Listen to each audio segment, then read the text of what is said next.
Chapter 7. Chapter notes. Trigger warning. Injury. Regulus is complicated. It isn't that James is completely lost. He has been friends with Sirius since he was 11. But it's different. Regulus does come back, the night after Halloween, but he brings the telescope and holds himself apart from James. They talk. It's nice, but it's stilted. Regulus never lets either of them get too close, doesn't laugh too loud, doesn't say anything important. James wants to talk about it. About Marlene, about Regulus's reaction, about how they could be more careful in the future. But he's met with silence, with an unreadable expression, with empty eyes. They don't touch. Which is okay, except James doesn't know what's allowed here, what Regulus wants, where the boundaries are. Regulus keeps coming back, just like always. He smiles at James, and it feels like he means it. But he keeps the walls up and the mask on, and sometimes James feels like maybe they're just good friends. Hell, maybe they're just acquaintances. And that hurts more than he would have expected. It's just, it had felt big. Whatever was happening between them, it had felt like standing on the precipice of something, and now James is just waiting. Oh, brilliant! Sirius says as he tears into another package from his uncle. James doesn't miss the way he carefully folds the accompanying letter and slips it into his pocket. He knows how much this means to Sirius, having someone that's his. Knows that there's part of him that wants to keep it that way, sharing some of it with the three of them, but keeping the rest for himself. Mooney, verdict? Sirius turns the Muggle record around so that Remus can see it on the other side of the table. Remus looks up from his breakfast, smiling as much at Sirius's excitement as he is at the record. No way! I've been looking for that Fleetwood album for ages!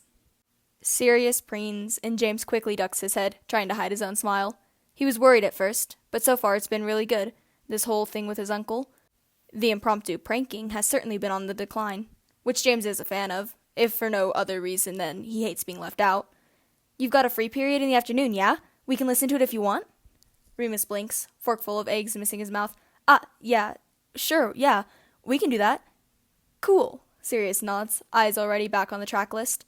Without meaning to, or maybe completely meaning to, James finds himself searching the Slytherin table, gaze stopping at the sight of the dark curls and gray eyes.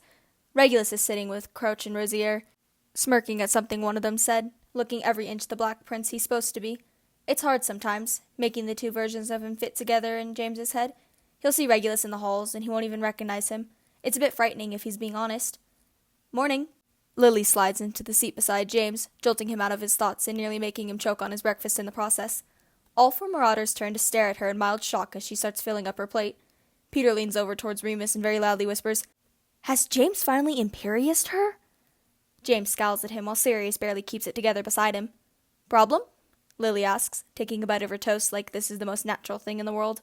While James knows, for a fact, that he hasn't imperioused Lily, he is not all certain that somebody else hasn't. Of course not. Remus jumps in when the rest of them continue to stare at her like she's the giant squid and not a girl they've had classes with for the past 5 years. How are you doing with the potions revising, by the way? Remus presses on as he starts cutting up his bacon again. I've been meaning to ask you if you're free for a study session this week. Lily nods, chewing thoughtfully. I can probably do Thursday at lunch. Brilliant. The rest of them slowly go back to their breakfasts as well, except for Peter, whose eyes have grown to about twice their normal size as they bounce between James and Lily. All right, Potter? Lily asks after a few minutes of awkward silence. James almost laughs. Yeah, I'm all right. What about you? Hit your head recently? Drink any funny-tasting pumpkin juice? Lily rolls her eyes. I don't need to sustain a brain injury to want to sit with you at breakfast. Now James really does laugh. I think that might be the nicest thing you've ever said to me. A crease forms between her eyes and she frowns. Is that really the nicest thing I've ever said to you? Lily, I'm joking. Are you? James sighs, running a hand through his hair. Well, to be fair, I haven't really given you a lot of opportunities to be nice, have I? Lily continues to frown, poking at the food on her plate before speaking again. I think I got so used to you being an arrogant toe rag. Sirius applies from James's other side. James elbows him in the ribs. Oof, Sirius grins through the pain. Sure, Lily smiles despite herself. I was so used to you being an arrogant toe rag that I didn't realize when you stopped. He stopped? James, you should have told us. I had business cards made up and everything. James turns to glare at Sirius. You can leave, you know. Good, yeah. Probably won't, though. Sorry. James returns his attention to Lily. You were just singing my praises. Not sure that's what she was doing, Remus says, looking entirely too amused by the whole situation. I mean, Pete scratches the back of his head. Pretty close, though, for them at least. I'm just trying to say, Lily is clearly enjoying herself, "that what you said the other night, it was pretty spot on." James smiles, though he has to admit that this was not exactly how he was expecting Lily to react to him telling her off. "Told you I could do complicated," he says. "You did? So I thought, maybe," she trails, shrugging off. "Well, Marlene is rather fond of you, and so is Mary and Remus. I'm still on the fence about him personally." Sirius pipes up. "Literally no one asked you." "I thought," Lily continues, ignoring them, "we could try to be, mates." James can feel the shock on his own face. Yeah, okay. Mates sounds good." Lily nods. "Good." None of them seem to know what to do then, all sitting awkwardly staring at one another. "Should we shake on it?" James asks with a grin, attempting to fill the silence. Lily laughs, which he has to admit is rather satisfying. "Do you start all your friendships like business deals?" He shrugs. "Just feels more official that way." "Well, in that case, you've convinced me." Lily holds out her hand, and James takes it, feeling a small part of him shiver at the contact. "Wow," Peter says from across the table. "I really, honestly, never saw this coming." Remus, however, is looking very smug, turning his gaze on Sirius. "You owe me 10 galleons, Black." "You bet on this?" James asks indignantly, at the same time as Lily says, "Only 10 galleons, Remus? Really?" He shrugs, holding out his hand as a very grumbly Sirius starts digging through his pockets. "You were very adamant about your desire to drown him in the bottom of the lake. Made it hard to feel confident." James turns slowly to look at Lily, arching his brow. "I'm sorry, you wanted to what?" Lily rolls her eyes, waving around a forkful of pancake. "I was joking, obviously." "Obviously," James repeats, trying to hide his amusement. "You're too short, Padfoot," Remus says, hands still held expectantly. Sirius lets out a melodramatic sigh. "Well, I'm not an heiress anymore. I don't just have galleons to throw away." "An heiress is a girl," Peter corrects, mouthful of food. "You're just an heir, or you were just an heir." Sirius rolls his eyes. "There's no flair to heir. It's so dull, so short. Nothing exciting happening." "I have to agree with Sirius," Lily says. "Heiress is way more fun." "Thank you, Evans." James looks between the two of them before taking off his glasses and rubbing his eyes, not entirely certain he isn't dreaming. Not only has Lily Evans selected to have breakfast with them, she's also getting along with Sirius? "Pads," Remus says, bringing the conversation back. "I know for a fact you have 2 more galleons. Pay up." "Listen, Moons, my love, my darling, my one and only, I am not accepting flattery," though his cheeks have gone a very dark color of crimson. They stare at one another for a moment before Sirius eventually breaks, turning to James. "Prongs, can I borrow—" "I am not giving you money to pay off a bet you made against me, you traitor." "I wasn't against you, per se." Remus snorts, earning him a pointed look from Sirius. "James, come on, do me a solid." But James shakes his head, struggling not to laugh. "No fucking way." Sirius sighs. "All right," turning back to Remus. "I'll see if I can scrounge up the rest when we get back to the room, you tyrant." Remus snorts, shoving his galleons into his pocket. It's a bit mad, really, James thinks, sitting there between Lily and Sirius. Mad that this is happening. That it works. Though James would never admit it, he would have bet against it too.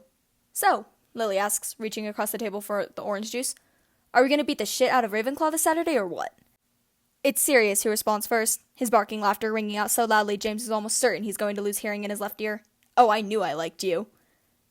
Usually, James waits for Regulus, periodically checking the map to see when he goes up to the tower, but for whatever reason, he's too impatient tonight. He walks around the halls instead, avoiding Filch, stopping to talk to Frank. "Technically, I should be docking you points for wandering the halls," he says, halfway through a discussion on Ravenclaw's weaknesses. James just grins. "You wouldn't do that to your favorite chaser, would you?" Frank gives him a flat look. "Just don't cause any major catastrophes." "I'll do my best." By the time he makes it to the astronomy tower, Regulus is there, standing in front of his telescope, expert fingers toying with the dials. He explained to James one night what they all do.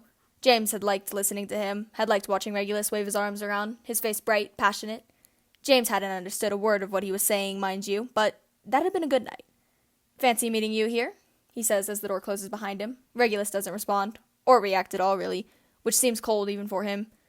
James waits for a second, but when nothing is forthcoming, he makes his way over to the ledge, sitting down facing Regulus. It's not that Regulus has been quieter recently, since Halloween, but something about this feels different. The air between them tight, like a string pulled to its breaking point. "Reg? James?" The cold tone makes him flinch. He still can't really see Regulus's face, half hidden behind the telescope, looking up at a family that doesn't exist anymore. James's legs start to bounce, nervously. Are you okay?" he asks. "Yes." James again waits for more, and again gets nothing. "Are you sure?" because I'm getting very distinctly not okay vibes over here. James wishes that he could go back to listening to Regulus talk endlessly about his telescope, or his favorite Quidditch team, or the best flavors of ice cream at Florine's. He wishes that he didn't feel like he was standing on thin ice, praying it didn't crack. I'm fine, Regulus answers shortly. James hates being so close to Regulus, and at the same time feeling like he has no idea where he is, or how to reach him. But then Regulus speaks again, unprompted for the first time all night. You and Evan seem to be getting along well at breakfast. James blinks, thrown. Yeah, she wanted to be mates, so that's nice? Mates, Regulus repeats mockingly, pulling away from the telescope for the first time. James arches his brow. Is that a problem? No, the opposite, really. Except his voice is full of so many sharp edges that James is having a hard time believing that. I'm sure there'll be a parade or something. The minister will probably make it a national holiday. James is well and truly lost now. What are you... And then it hits him. Wait, are you jealous? Regulus stiffens. No, what would be the point? This was bound to happen eventually. She was always going to come around. Come around, James repeats, feeling dumbfounded. Reg, she wants to be mates, not bloody boyfriend-girlfriend. Right now. And there, just on the ends, his voice splinters and the pain slips through. But really, it always made sense, you two. So, you have my blessing too. I don't know. Ride off into the sunset or whatever it is normal people do. Normal people? James is starting to feel a bit like a parrot at this point. Reg! He gets to his feet and instantly Regulus steps back, causing James to freeze. They stay like that for a minute, neither one of them moving. Eventually, James lets out a sigh, hands running over his face as he tries to settle the knot that's been tying itself in his stomach. What's happening right now? He can see Regulus struggling to swallow. I don't know. And he sounds so fucking sad that James almost believes him. She just wants to be friends, Regulus, James says with as much authority as he can muster. And even if she didn't, that's all I want from her now, okay? I'm not riding off into the sunset with anyone. Jesus. It would be easier, Regulus says finally. James gives him a flat look. Firstly, I highly doubt it. Secondly, what makes you think I'm interested in easy? Regulus breaks eye contact, shaking his head and looking off to the side, into the empty night. From here, it's all sky. I don't understand what you're still doing here, he says finally. The words sounded like they fought their way out of his mouth. I've been horrible to you. That surprises James. You've been scared. It's not the same thing. Regulus lets out a breath that's almost a laugh. Isn't it? And James doesn't know what to say, so they just sit with it. I can't do things sometimes. He isn't looking at James, still staring into space. Things?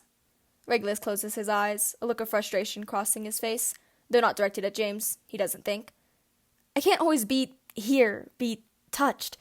Sometimes I have to just, I don't know, lock some parts of me away, or it gets too much.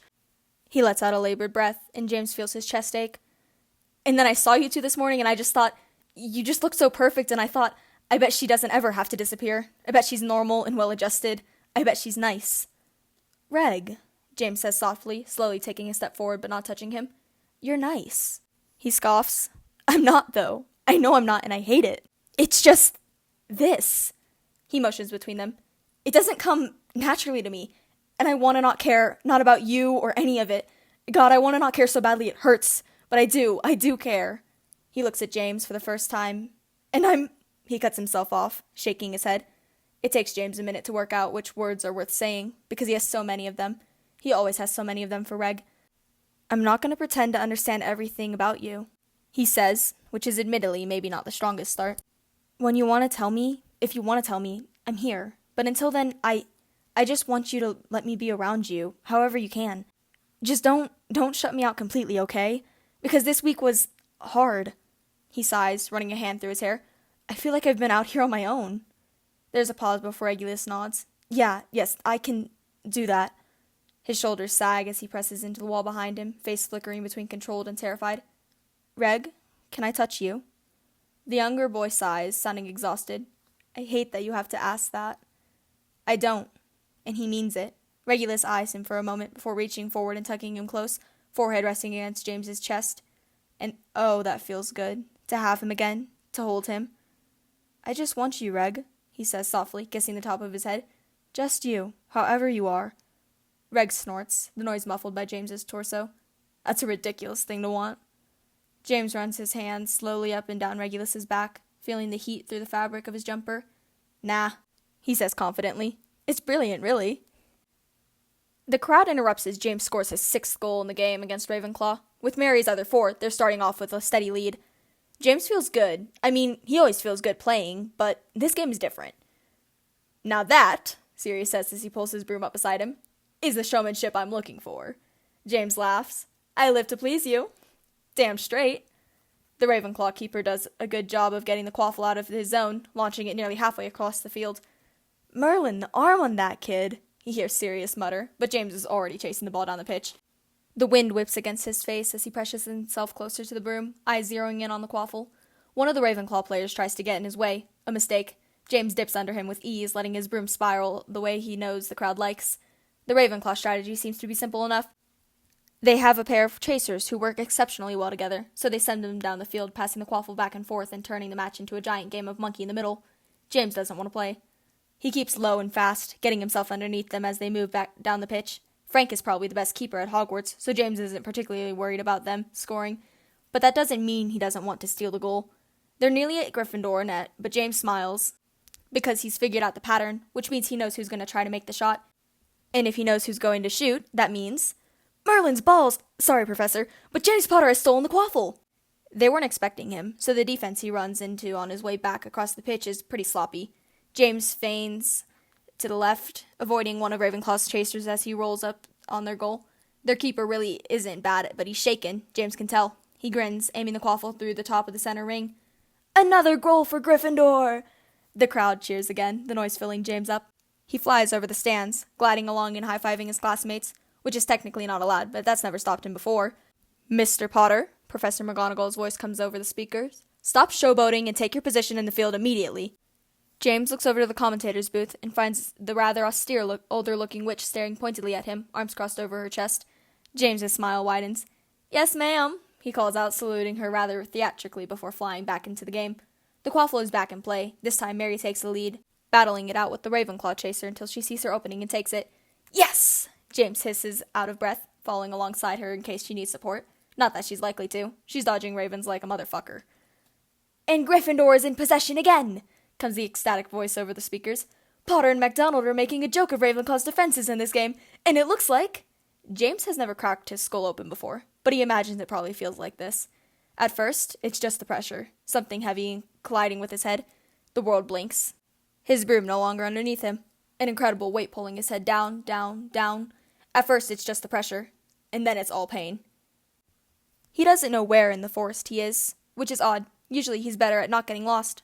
It's dark, almost pitch black, the moon coming down through the trees in droplets. James steps forward, realizing that he has 2 feet in 2 hands and no hooves. Somewhere in the distance, he hears a howl, head shooting up.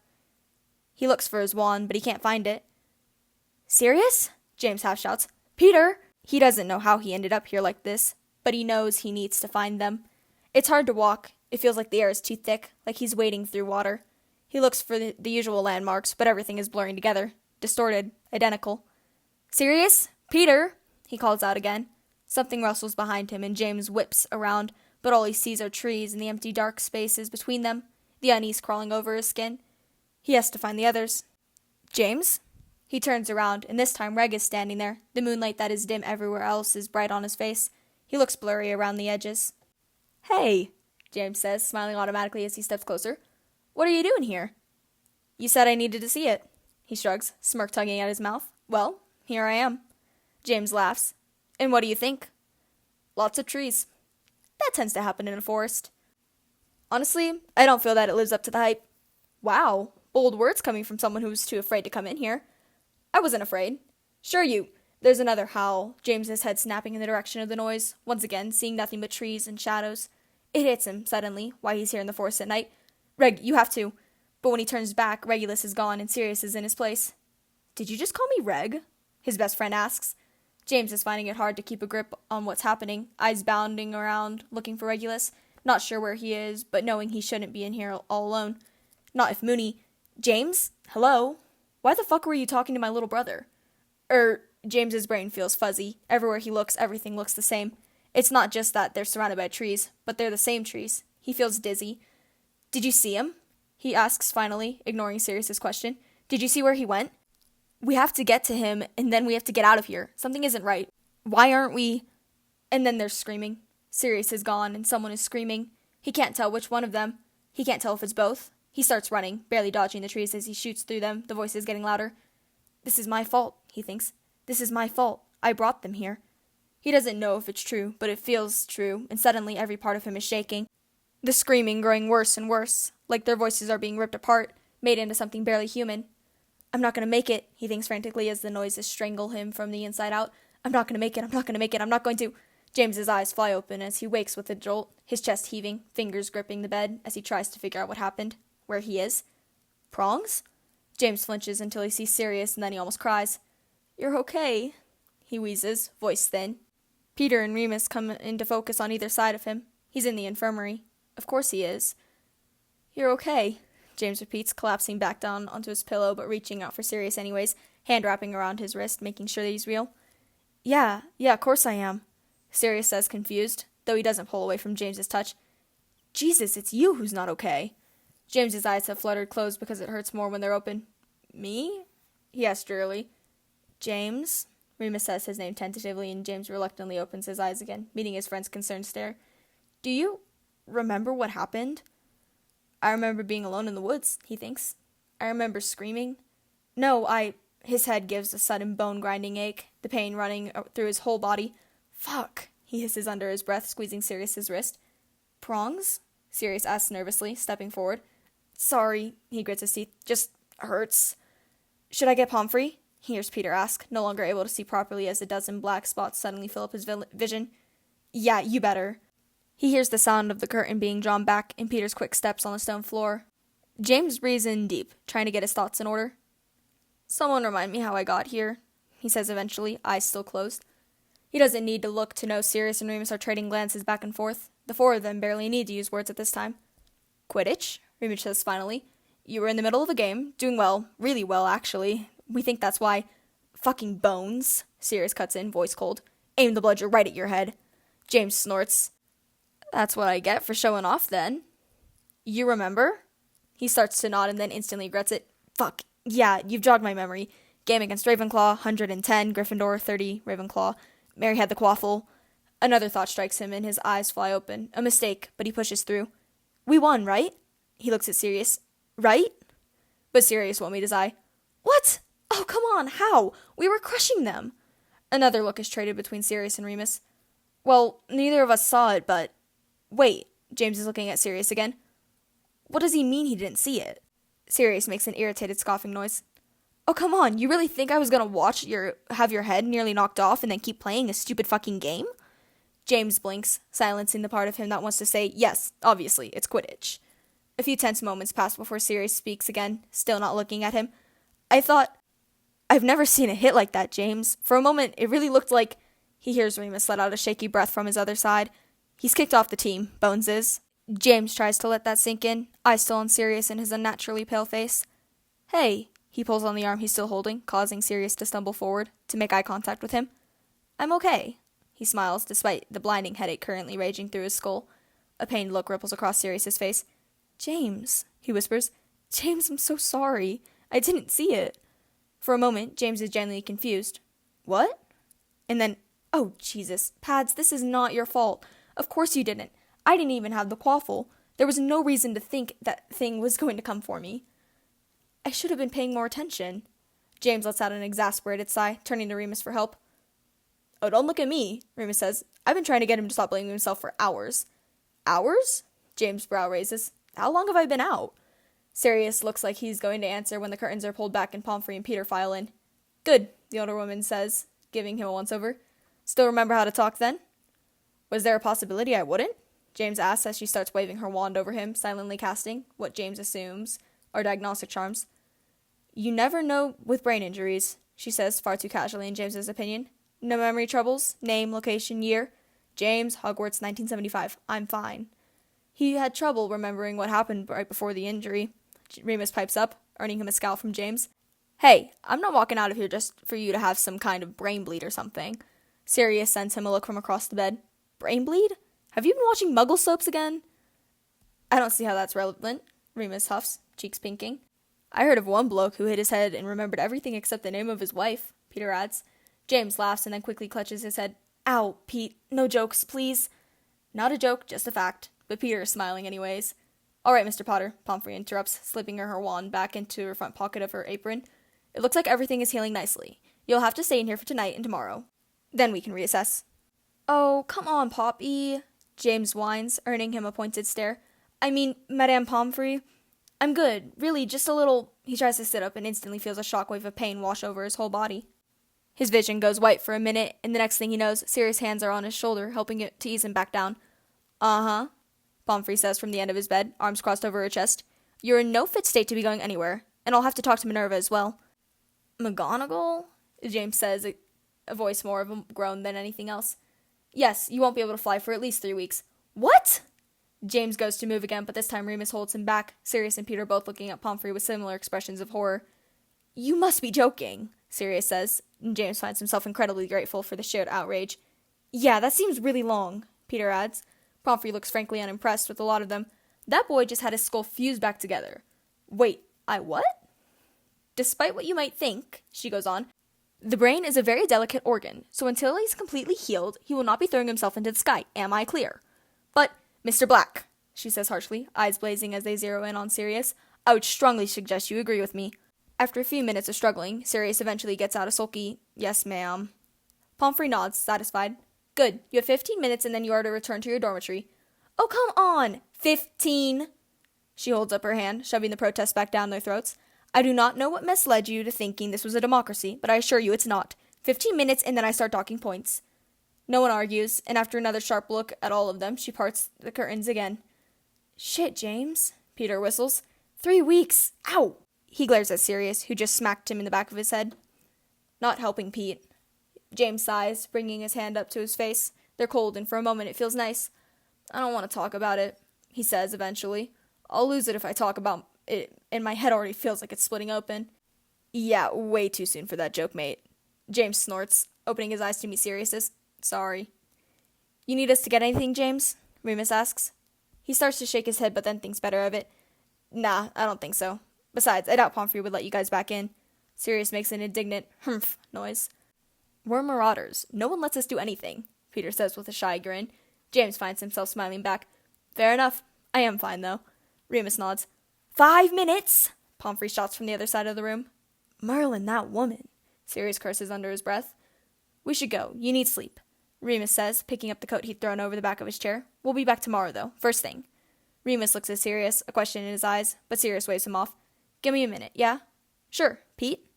Peter nods. Don't do that again, okay, Prongs? It was bloody scary. I'll do my best, Pete. They slip through the slit in the curtains, leaving James and Sirius alone. James arches his brow. James, I swear if you apologize one more time, I'm going to explode. Explode? James sighs, pinching the bridge of his nose. Yeah, I know. It's the only thing I could think of. I just got my head split by a bludger. Cut me some slack, okay? When he doesn't get a reply, he drops his hand, looking up again. James. His name shakes in Sirius's mouth. I'm supposed to have your back. And you do. I should have seen it. I should have stopped it. Sirius, he says with as much emphasis as he can muster. Things happen, and despite what your mother may have told you, they are not all your fault. Sirius makes a strangled noise. Dick move bringing my mum into this. But he doesn't sound like he means it. I just think that sometimes you need to be reminded that that voice in your head is hers, so you can tell it to fuck off. Sirius laughs weakly, scrubbing at his eyes. Jesus, all right. You sound like Mooney. Merlin, I hope so. He's the only one of us with any sense. Ain't that the truth? Sirius Black, you better not still be in the infirmary, comes Madame Pomfrey's voice. Sirius rolls his eyes. Guess that's my cue. Go. You know Mooney will have Pete wait for you, and he's probably started winging by now. Sirius nods, but seems reluctant to go, nervous eyes running James over. Before you woke up, he stops, lips tugging to the side like they're fighting with themselves. I thought, it sounded like you said reg? James feels his heart stop. Suddenly, he's back in the forest, staring at his best friend. Why the fuck were you talking about my little brother? Sirius seems to take this silence as something else. I know it sounds mental, he huffs. And Remus and Pete didn't even hear it, but it just, I don't know, He shakes his head. Forget it, it's dumb. It was probably just my brain playing tricks on me, yeah? He looks at James, clearly hoping for validation, worried he's upset him. James wants to tell him the truth. He does, desperately. Yeah, probably. Can't imagine why else. Unless I was dreaming about Quidditch or something. Yeah, maybe that was it. James is well aware that people lie all the time. He does, certainly, to his mother, to his professors, to Frank. But Sirius? What is it he said? I'm supposed to have your back. That's it. That's them. They have each other's backs, always. It's important to James. Sirius is important to James. Hey, Sirius looks concerned, stepping towards the bed again. Should I get Pomfrey? You look... I'm okay, James says quickly, offering him a tight smile. Really, he repeats when Sirius keeps standing there unconvinced. All right, Sirius exhales, passing a hand over his face. Merlin, don't do this again. James snorts. Get hit in the head with a bludger? Wasn't planning to. Bludger, fist, badger. If I ever see you bleed again, it'll be too soon. You're going soft, Black. He laughs, nudging Sirius with his foot. The other boy smiles, and it feels good to see. Don't go spreading that around. It'll be bad for my rep. As far as anyone knows, I'm a selfish, heartless, gorgeous bastard. That's going on your tombstone. Sirius grins. It better be. Mr. Black? Yes, I'm going, he shouts back, sending James an exasperated look. We'll be back first thing, yeah? Whether the old bat likes it or not. As long as you bring food with you. Sirius scoffs indignantly. Well, obviously, we're not savages. He tosses James a cheeky wink before slipping through the curtains. James leans back against his pillows, closing his eyes and trying not to think about the fact that Sirius heard him call out Reg's name, about how close that was, about how he wishes it was closer. He doesn't want to go to sleep, partially because he's only just getting his bearings back, and partially because he's not at all excited about what awaits him on the insides of his eyelids. The wolf, the dog, the blood. Over and over again he sees it, hears it. He hopes it won't be this bad for Sirius, hopes he doesn't start dreaming about phantom Quidditch games. He doesn't remember screaming, but then he doesn't remember much. He knows there was blood. His eyes open at the sound of footsteps and ruffling fabric, and he finds Pomfrey at his bedside. She smiles at him, and he realizes suddenly that the lights have been put out, the space lit now only by her wand. I'm leaving these here for you, if you need them. She points to the 2 vials on the table beside his bed. This one is a pain potion, and this one is a dreamless sleep. There's 1 a dose of each, measured out here, so drink the whole thing. If you need me, just tap your wand twice. Now, is there anything I can get you? She looks at him expectantly, a formidable but not unkind expression on her face. 3 weeks? She huffs, rolling her eyes. Yes, more if you keep bugging me. And then, pausing to send him a look that is all mother. Your body needs time, James. Quidditch will still be there when you're ready. Not if we keep losing, he grumbles. Anything else? No. He can see her trying not to smile at his pouting, moving towards the curtains again, but stopping before going all the way through. You're lucky, James. He blinks at the sudden seriousness of her voice. That was a bad hit, and it could have gone very differently. Yeah, James swallows. I know. She sighs after a moment. For all that boy's apologizing, you'd think he'd mention that he's the one who caught you. That takes James by surprise. He has to stop himself from sitting up again. Sirius? Sirius caught me? She looks back at him over her shoulder, expression soft. Minerva was slowing you down already, of course. I'm not sure if he could see that. Still, Mr. Black made sure you never hit the ground. I'm not sure I've ever seen anyone fly so fast. James's chest suddenly feels too tight. Idiot, he thinks, because catching someone is exactly what you're not supposed to do. It's dangerous. It can throw you both off. You wait for the referees. You wait for the professors. You don't put yourself in danger, too. Unless you're Sirius Black, of course. And then that's exactly what you do. The self-sacrificing asshole. He's pretty sure Sirius is the most Gryffindor person he's ever met. Thanks, he manages finally, wanting desperately to be back in his room with his boys. Thanks for telling me that. He never would have. She nods. Figured as much. And then, with a pointed look, sleep now, James, okay? Yeah, all right, Poppy. She rolls her eyes, pulling the curtain back and walking off towards her office. He's able to hold off for all of 5 minutes before he starts guzzling the pain potion like it's water. He's not thrilled at the idea of being any more fuzzy and muddled than he already is, but the headache is getting unbearable. It takes a moment for the potion to set in, leaking through his body, warm and soft. It feels good. Like, really, really good. James sighs, smiling into his pillow. The weight in his head lightens, taking with it the pain and dulling everything else, the fear, the anxiety, the stress. Feels like floating. He doesn't remember closing his eyes, but he must have. He's not asleep, though, just drifting. Which is why the first indication he has that anyone has entered the infirmary is the soft feeling of fingers carding through his hair. In the gray light of the windows, he can make out Regulus standing at his bedside, hand caressing him, carefully, delicately, like he's something to be cherished. That thought makes James warm inside. I can't tell if this is a dream or not, he says finally, causing Regulus to jump back in surprise. James whines, No, come back, that felt nice. Regulus blinks, eyes going to the bedside table and then back to James. Pain potion? James hums, holding out his hand and beckoning for Regulus to continue his ministrations, but the other boy doesn't move. You're okay then? Mm-hmm, James says, still reaching for Regulus. Right now I am very okay. Regulus makes a noise somewhere between a scoff and a laugh before finally moving closer again. Once he's near enough, James grabs hold of his hand and places it back in his hair. You're a child, you know that. Sure, more stroking. Regulus snorts, but dutifully starts moving his hand again. It takes James much longer than it normally would have to come to the obvious question. He cracks his eyes open, looking at the boy standing over him. You're here? He says dumbly. Astute as ever, Potter. Ugh, James makes a disgusted noise. No more pottering, please. Regulus bites back a smile. It's your name. My name is James. You call me James all the time. I call you James occasionally. Well, do it more. You're awfully bossy when you're high. Did you know that? Please, I'm bossy all the time. Maybe.